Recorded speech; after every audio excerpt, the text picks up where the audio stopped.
Feels good to be outside, right?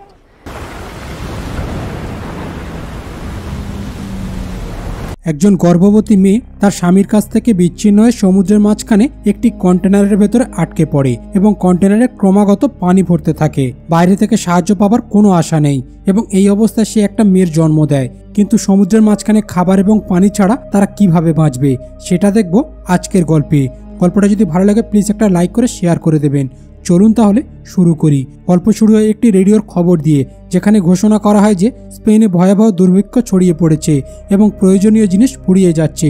পরিস্থিতি এতটাই খারাপ যে সরকার এখন সাধারণ মানুষকে কঠোরভাবে নিয়ন্ত্রণ করতে শুরু করেছে, যেমন বৃদ্ধ, শিশু এবং গর্ভবতী মহিলাদের বন্দী করে অথবা গুলি করে হত্যা করা হচ্ছে। তাই মানুষ কার্গো জাহাজের মাধ্যমে অবৈধভাবে অন্য দেশে পালিয়ে যাচ্ছে। এরপর আমরা মিয়ান এবং নিকো নামের এক দম্পতিকে দেখতে পাই, যারা অন্য সবার মতো এই নরকের দেশ থেকে পালিয়ে যেতে চায়। মিয়ান গর্ভবতী এবং তার ডেলিভারির শেষ মাস ছিল। এরপর তারা সেই লোকেদের সাথে দেখা করে যারা পণ্যবাহী জাহাজের মাধ্যমে মানুষকে দেশের বাইরে নিয়ে যায়। কিন্তু মিয়ানের অবস্থা দেখে তারা বেশি টাকা চায়, কিন্তু তাদের কাছে এত টাকা ছিল না। তাই তারা তাদের বিয়ের আংটিটা পর্যন্ত দিয়ে দেয়। তারপর তাদের দুজনকে একটি কন্টেনারে বসানো হয়, যেখানে গর্ভবতী মহিলা এবং অনেক পরিবার ইতিমধ্যে উপস্থিত ছিল। এই কন্টেনারটা প্রথমে একটি ট্রাকে করে বন্দরে যাবে, তারপর সেখান থেকে জাহাজে করে অন্য দেশে পাঠানো হবে। মিয়ান খুব ভয় পায়, কিন্তু নিকো বলে যে আমি তোমার এবং আমাদের সন্তানের কিছু হতে দেব না, আর যদি আমাদের মেয়ে হয় তাহলে আমরা তার নাম উমা রাখবো। উমা ছিল তাদের বড় মেয়ের নাম, যে খেলতে যাওয়ার কারণে পুলিশ তাকে গুলি করে হত্যা করে। এরপর তারা দুজনে ক্লান্ত হয়ে সেখানে ঘুমিয়ে পড়ে। যখন ঘুম ভাঙে তখন দেখে যে কিছু মানুষকে জোর করে নিচে নামানো হচ্ছে এবং এরই মধ্যে মিয়ান এবং নিকো একে অপরের থেকে আলাদা হয়ে যায় এবং সে একটি গর্ত থেকে দেখে নিকোকে বাকি লোকেদের সাথে 107 নম্বর কন্টেনারে রাখা হয়েছে। সে তৎক্ষণাৎ তাকে ফোন করে এবং নিকো তাকে শান্ত করার চেষ্টা করে আর বলে, আমি ঠিক আছি, সমস্ত কন্টেনার একই জাহাজে যাবে, আমি পরবর্তী বন্দরে তোমার সাথে দেখা করব।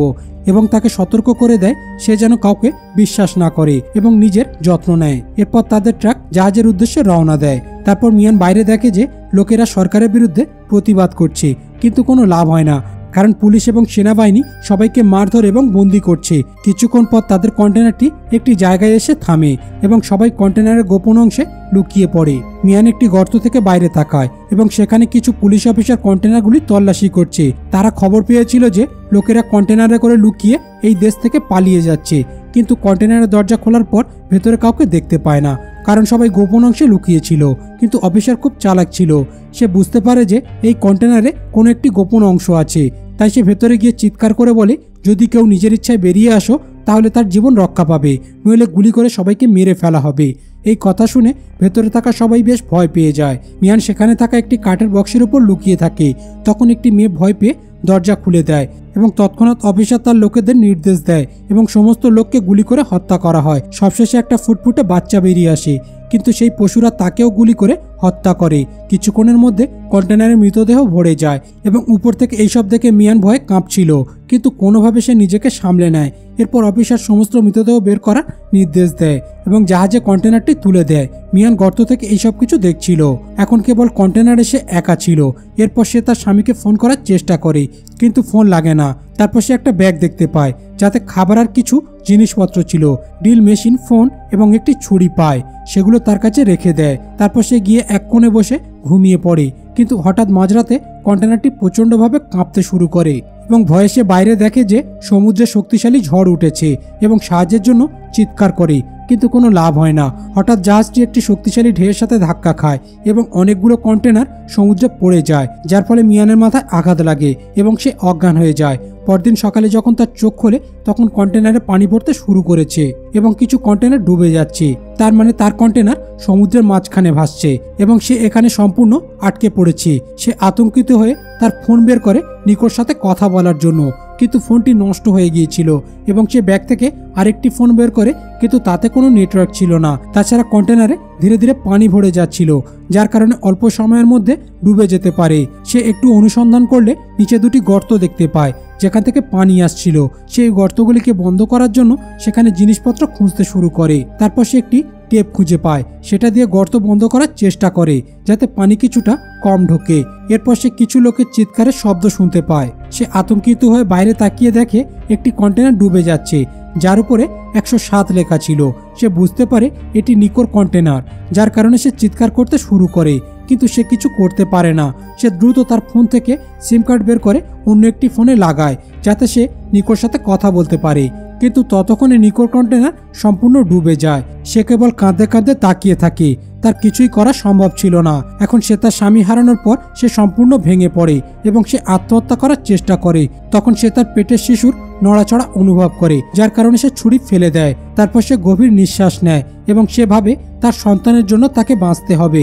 এরপর সে দেখে কন্টেনারে দ্রুত পানি ঢুকছে। তারপর সে বাকি বক্সগুলো চেক করে, যেখানে প্রচুর জিনিসপত্র এবং খালি প্লাস্টিকের বক্স ছিল।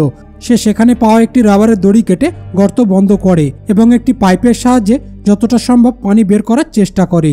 তারপর সে সমস্ত বড় বক্সগুলোকে একপাশে ঠেলে দেয়, যাতে কন্টেনারের ভেতরে কিছুটা জায়গা থাকে। অর্থাৎ সে সিদ্ধান্ত নিয়েছে যে কোনো মূল্যে তাকে তার সন্তানের জন্য বাঁচতে হবে। এরপর তার ফোনে নিকোর কাছ থেকে একটি ফোন আসে। সে বলে যে সে কোনোভাবে কন্টেনার থেকে বেরিয়ে এসেছে। এই কথা শুনে মিয়ান খুব খুশি হয় যে নিকো এখনো বেঁচে আছে। সে তাকে সবকিছু বলে যে সমুদ্রের ঝড়ের কারণে জাহাজ থেকে সে আলাদা হয়ে গেছে এবং এই মুহূর্তে সে সমুদ্রের মাঝখানে আটকে আছে। নিকো বলে, আমিও এক জায়গায় আটকে আছি, কিন্তু আমি কথা দিচ্ছি তোমার কাছে অবশ্যই আসবো। তুমি চিন্তা করো না, শুধু নিজের যত্ন নিও। আমি যেভাবে হোক তোমাকে আর আমাদের বাচ্চাকে বাঁচাবো। এই কথা শুনে মিয়ান একটু শান্ত হয়। এরপর সে খাবার খায় এবং বাইরে সমুদ্রে আবার ঝড় শুরু হয়। কিন্তু এরই মধ্যে মিয়ানের প্রসব যন্ত্রণা শুরু হয়। তার সময় এসে গেছে এবং এখন তাকে সবচেয়ে কঠিন সময় পার করতে হবে। বাইরে প্রবল ঝড়ের কারণে কন্টেনারটি কাঁপছিল, কিন্তু সে হাল ছাড়ে না এবং অনেক ব্যথা সহ্য করার পর সে একটি কন্যা সন্তান জন্ম দেয়। ওদিকে ঝড়ের কারণে কন্টেনারের ভেতরে প্রচুর পানি ঢুকে পড়েছিল, কিন্তু সে তার মেয়েকে একটি বক্সে নিরাপদে রেখে সেখানে ঘুমিয়ে পড়ে। এরপর সে তার মেয়েকে কিছু কাপড় দিয়ে ঢেকে রাখে, কিন্তু এখন তার খাবার ফুরিয়ে যাচ্ছিল এবং খুব শীঘ্রই বেঁচে থাকার জন্য তাকে কিছু করতে হবে। সে বুঝতে পারছিল না কি করবে। তারপর তার চোখ সেই ড্রিল মেশিনের উপর পড়ে। সে ভাবে যদি কন্টেনারের ছাদ কেটে বাইরে যাওয়া যায় তাহলে হয়তো সাহায্য পেতে পারে। তাই সে ছাদ কাটতে শুরু করে, কিন্তু শুধু ড্রিল মেশিনের সাহায্যে কন্টেনার কাটা এত সহজ ছিল না। তার উপর তার সন্তান ক্ষুধার কারণে কাঁদছিল। তাই সে প্রথমে তার মেয়েকে দুধ খাইয়ে শান্ত করে এবং কয়েক ঘন্টা কঠোর পরিশ্রম করার পর সে ছাদে কিছু গর্ত করে। কিন্তু এটি সম্পূর্ণভাবে কাটার আগেই তার ড্রিল মেশিন বন্ধ হয়ে যায় এবং ক্ষুধার কারণে সে ক্লান্ত হয়ে পড়ে। এখন সে বুঝতে পারছিল না যে এই কাটা অংশটা কিভাবে আলাদা করা যায়। এরপর সে একটি ছুরি নিয়ে কন্টেনারে সেই কাটা অংশটা আলাদা করার চেষ্টা করে, কিন্তু অবশেষে ছুরিটা ভেঙে যায়। তখন তার পানি পিপাসা পায়, কিন্তু পানি ফুরিয়ে গিয়েছিল। তখন সে ক্ষুধা ও তৃষ্ণার কারণে সেখানে অজ্ঞান হয়ে যায় এবং এইভাবে পুরো রাত কেটে যায়। পরদিন সকালে বৃষ্টি শুরু হয় এবং গর্ত থেকে পানি আসতে শুরু করে। এভাবে সে পানি পেয়ে যায়। সে একাধিক প্লাস্টিকের পাত্রে পানি সংগ্রহ করে রাখে। তারপর সে একটি বেল্ট ব্যবহার করে পুরো শক্তি দিয়ে কাটা অংশটিকে ছাড়িয়ে ফেলে, যার ফলে সূর্যের আলো তার মুখে পড়ার সাথে সাথে সে অনেক খুশি হয়, কারণ সে জানে এরপর সে সাহায্য পাবে। তারপর সে তার মেয়েকে কন্টেনারের উপরে নিয়ে আসে আর 7 দিন পর সূর্য দেখে এবং খোলা বাতাসে বুক ভরে নিঃশ্বাস নেয়। তারপর যখনই তার মেয়ের পোশাক পরিবর্তন করে সমুদ্রে ফেলে দেয়, তখনই সেখানে কিছু মাছ চলে আসে। এটা থেকে সে ভাবে কোনোভাবে যদি মাছ ধরতে পারে তাহলে ক্ষুধার চিন্তা দূর হবে। কিন্তু বেশ কয়েকবার চেষ্টা করার পর একটাও মাছ ধরতে পারে না এবং তার উপর ক্ষুধার কারণে সে সম্পূর্ণ দুর্বল হয়ে পড়ে।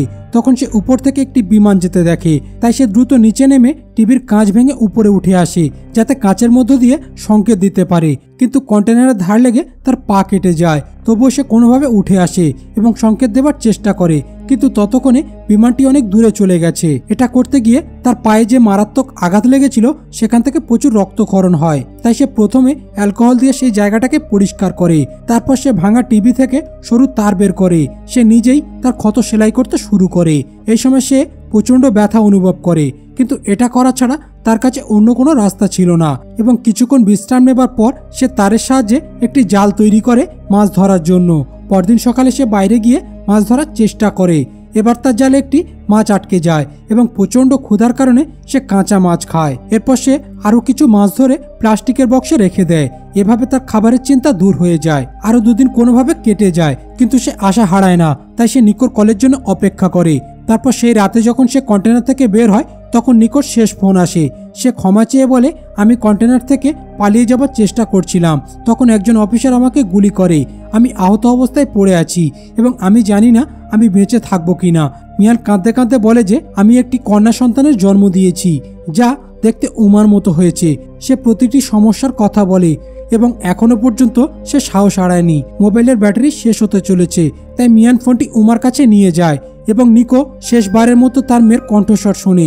এই সময় তারা দুজনে অনেক কাঁদে এবং এই মুহূর্তটি খুবই দুঃখজনক ছিল। পরদিন সকালে মিয়ান সিদ্ধান্ত নেয় যে কোনো মূল্যে তার মেয়েকে বাঁচাবে, কারণ কন্টেনারে অর্ধেকের বেশি পানি ভরে গিয়েছিল, তাই সে সেখানে বেশিক্ষণ থাকতে পারবে না। এরপর কাঠ এবং প্লাস্টিকের বক্স জোড়া দিয়ে সে একটি ভেলা তৈরি করে। কন্টেনারটি দেখে মনে হচ্ছিল আজ রাতের মধ্যে সেটা পানিতে ডুবে যাবে, কিন্তু রাত হওয়ার আগেই সে ভেলাটি প্রস্তুত করে নেয় এবং তার মেয়েকে নিয়ে তাতে চলে আসে। কিন্তু সেখানে আসার পর তার মনে পড়ে যে তার বড় মেয়ের ছবি এবং নিকট দেওয়া চকলেট, যেটা একটি প্লাস্টিকের বক্সে রেখেছিল, তাই সে আবার সেটা আনতে নিচে নেমে যায়। কিন্তু ফেরার সময় তার পায়ে একটি বেল্টে আটকে যায়। কন্টেনারটা ডুবে যাচ্ছিল, তাই সে কোনোভাবে বেরিয়ে আসার চেষ্টা করে, কিন্তু তার পা এখনো আটকে ছিল এবং অনেক কষ্টে সে ছুরি দিয়ে বেল্টটা কেটে কন্টেনার থেকে বেরিয়ে আসে। কিন্তু ততক্ষণে উমার ভেলা অনেক দূর চলে গেছে, তাই সে তাকে খুঁজে পায় না। তখন দেখে একটি হাঙর তার চারপাশে ঘোরাফেরা করছে, যা দেখে মিয়ান খুব ভয় পায়, কিন্তু সে তাদের কিছু বলে না এবং হঠাৎ করে তার মেয়ে কাঁদতে শুরু করে। কান্নার আওয়াজ শুনে মিয়ান দ্রুত সাঁতার কেটে তার কাছে আসে এবং তার মেয়েকে নিরাপদ দেখে স্বস্তির নিঃশ্বাস ফেলে। কিন্তু এবার সে ভেলার সাথে তার হাতে একটি দড়ি বেঁধে রাখে, যাতে সে আবার আলাদা না হয়। কিন্তু তার শরীরে কোনো শক্তি অবশিষ্ট ছিল না, তাই সে ভেলা ধরে কোনো রকম ভেসে থাকে এবং ভোরের দিকে কিছু সামুদ্রিক পাখি দেখতে পায়। এর মানে হলো তারা হয়তো তীরের কাছাকাছি আছে এবং এই আশায় ভেলার সাহায্যে বেঁচে থাকার চেষ্টা করে। তারপর বেলা হলে আমরা একটি পরিবারকে দেখতে পাই, যারা একটি নৌকায় মাছ ধরছিল। তারপর তারা দেখতে পায় যে কিছুটা দূরে অনেক সামুদ্রিক পাখি উড়ে বেড়াচ্ছে। এটা দেখে তারা নৌকাটি সেই জায়গায় নিয়ে যায় এবং তারা একটি বক্স দেখতে পায়। তারা বক্সটি তুলে আনার সাথে সাথে সেখানে একটি ছোট মেয়েকে দেখতে পায়। এটা দেখে তারা হতবাক হয়ে যায়। তারা বুঝতে পারে না যে এত ছোট মেয়েকে কে এই সমুদ্রে ফেলে রেখে গেছে। এরপর তাদের চোখে পড়ে ভেলার সাথে একটি দড়ি বাঁধা আছে। তারা দড়ি টানতে শুরু করে এবং তারপর তারা মিয়ানকে দেখতে পায়, যে অজ্ঞান অবস্থায় ডুবে গিয়েছিল। তারা দ্রুত তাকে টেনে তোলে, কিন্তু তাকে দেখে মনে হচ্ছিল সে মারা গেছে। সেই মহিলা তবুও তাকে সিপিআর দিতে থাকে এবং কিছুক্ষণ পর মিয়ান জ্ঞান ফিরে পায়। মিয়ান প্রথমে তার মেয়েকে খুঁজতে থাকে, তখন তারা বলে যে তোমার মেয়ে নিরাপদে আছে এবং উমাকে তার কোলে দেয়। এরপর মিয়ান তার মেয়েকে জড়িয়ে ধরে এবং এইভাবে 10 দিন লড়াই করার পর মিয়ান কেবল নিজেকে নয় বরং তার মেয়েকে বাঁচিয়েছিল। আর মুভিটা এখানেই শেষ হয়ে যায়। তো বন্ধুরা, তোমরা যারা তোমাদের মাকে ভালোবাসো তারা একটা লাইক করে কমেন্ট বক্সে একটা লাভ ইমোজি দেবে। আমি দেখতে চাই তোমাদের মাকে তোমরা কতটা ভালোবাসো।